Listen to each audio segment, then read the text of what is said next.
Dot plots. Dot plots are one of the ways that we can represent data in a graph. So sometimes it's better for us to show data in a graph because it's easier for people to read and interpret. And this is just a random picture I got off the internet. But we can see that how it could be quite confusing to look at these temperatures and compare the cities. But looking at this graph, we can easily see the difference between the highs and lows really easily. So that's why graphs can be really useful. So we're going to talk about graphing univariate data. Now, uni meaning one, variate meaning variable. So that means that there's only one variable, only one thing that's changing in the data. And one of the ways that we can do this is through dot plots. A dot plot kind of looks like this. So a dot plot has one axis along the bottom, and it has a title, and then it has little groups or labels to tell us about what it's talking about. But you'll notice it doesn't have a y-axis, it doesn't have anything along here, and it doesn't have any sort of scale. It just has dots to represent the numbers. You'll see the dots are really well lined up. That's super important. So how do we create a dot plot? Well, here it says, draw a dot plot to illustrate the following data that represents the number of pets owned by each student in a class.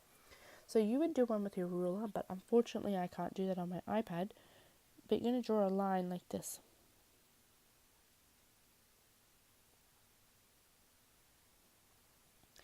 You put arrows on the end. Then we have to identify what is our highest and lowest value. So our lowest value is 0, and the highest value I can see is an 8. So of course you would do it evenly with a ruler, but you're going to space them out evenly along your bar graph. Now I've got extra space at the end. What you then need to do is plot each number onto the graph. I'm going to do that as a dot. You need to make sure the dots line up, and I always love to cross off the numbers as I go so I don't get confused. So the first number is a 2, so I'm going to draw a dot above the 2. Next we have 5, again trying to line them up. 8, 6, 2, 2 again, 4, 3, 4,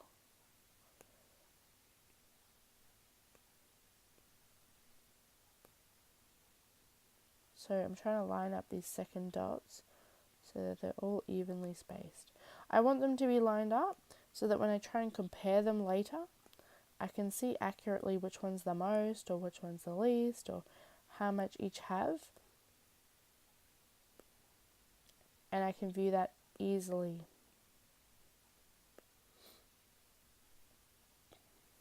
So there's my dot plot.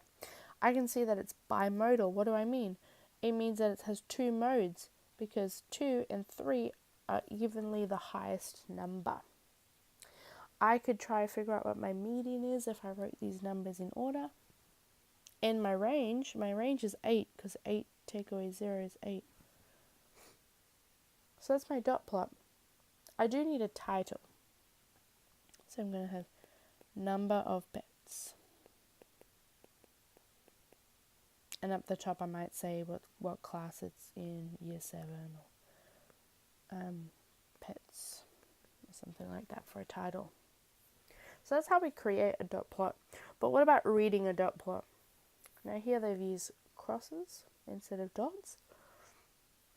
What they've done, which I forgot to do on my last one, is they've told me that 1 cross equals 1 pet.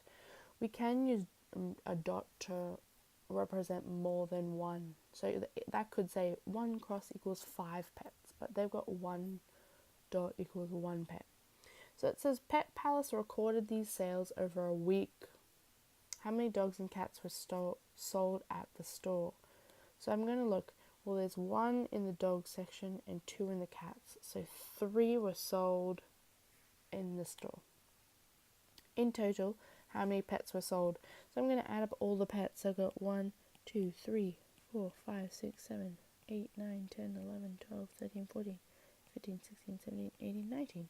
19 pets altogether. And which pet was sold the most? Well, my highest one is a fish. So this is why we can see that we must make sure our spacing is even so we can easily read it. But that's how we create dot plots and how we read dot plots. Here is a cute picture of my puppies while they sleep.